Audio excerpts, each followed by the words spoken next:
That goes. I think we're ready to go. Good morning. We're at the Benzinga Cannabis Conference, probably the largest conference relating to cannabis companies in the country right now. John Mazarakis is with us. He is the co-founder and chairman of Chicago Atlantic, which is a publicly traded REIT. Welcome, John. Thank you for having me, Charlie. Let's talk about a little bit about your company. Everyone's busy here doing their thing. Let's talk a little bit about the company. What makes your company, what made your REIT trying to get invested in the cannabis business? What was the aha moment to do that? I think the aha moment was the fact that there's very little competition in the space, and there's a sort of a tailwind associated with that lack of competition. Basically, we feel that the fact that cannabis is illegal on the federal level presents an opportunity for lending because banks won't lend in the space. Mm-hmm.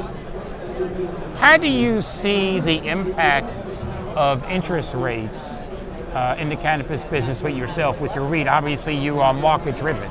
Yeah, so interest rates going up is a bad thing for the economy. It's bad for equity valuations, as we've seen in the last few months. So for cannabis, net, I would say cannabis is a fast-growing industry, so it would be less impactful than the normal other industries that we've seen interest rates sort of present a headwind. Because cannabis has been growing at 20% year over year, I think the impact will be lower. Also, cannabis, from our view, tends to be uncorrelated. It behaves as a hybrid between pharmaceuticals and alcohol and tobacco, which both asset classes tend to be a little more resilient to recessions. Mm-hmm. So as interest rates go up, I think it is fair to say that cannabis will remain uncorrelated, and it will continue to grow at the rates that we've seen so far. How do you, from a financial standpoint, take a look at the cannabis stocks right now? They seem to be going kind of on that roller coaster ride, and the roller coaster ride is going downhill now. Yes. You see a rebound in the near future with that? I think the rebound will be will depend on the next set of legislation bills that will pass either at the state level or at the federal level. Primarily the federal level. I think cannabis is due for some sort of legislative relief. Once that passes, then I think valuations will increase significantly. So tell us, with people watching this, what type of companies are in your sweet spot? The type of companies that you like to lend to, that really make a lot of sense for yourself and the person you're lending to, the company you're lending to. So generally speaking, as lenders, we focus on borrowers' ability to service our loan or ability to repay the loan. And from that perspective, I think we're open to investing in any company that sort of has cash flow or meaningful assets. Now, having said that, we tend to focus on states that are medical and are moving from medical to rec.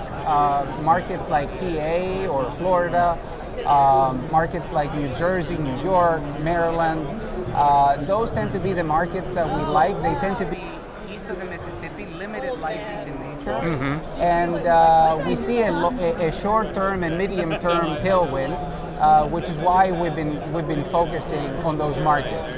Of course, we won't say no to a great operator that provides a similar risk-return profile for us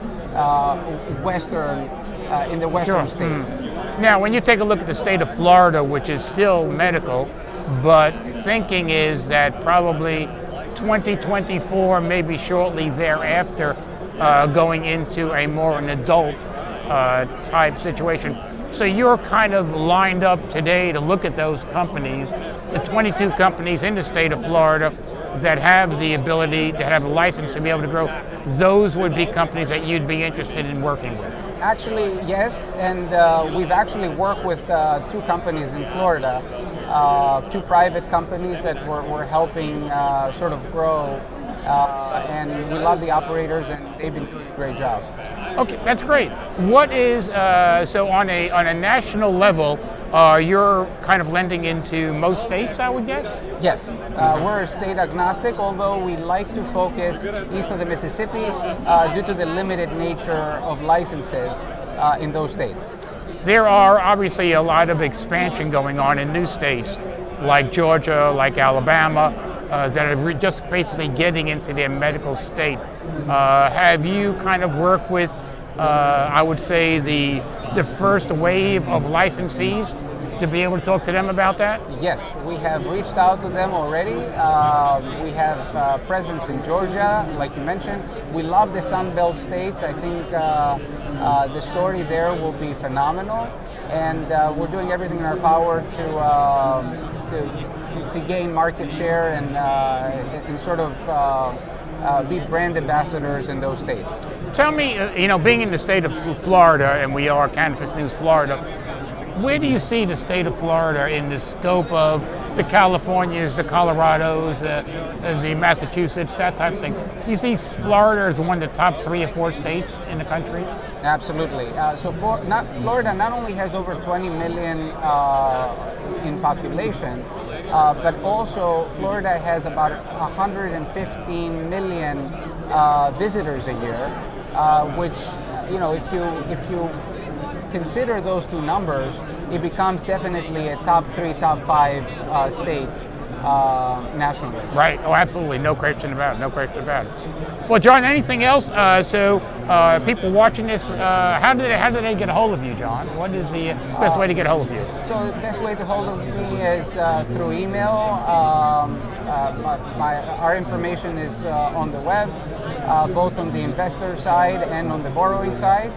And we are available 7 days a week. So we love what we do, and we're excited to help the next operator sort of get to a multi-state level. That's great. John, I appreciate you stopping by. I know it's a busy show, first kicking off, and I'm sure you got a lot of meetings set up today. Thank you, Charlie. Thank you. Appreciate it.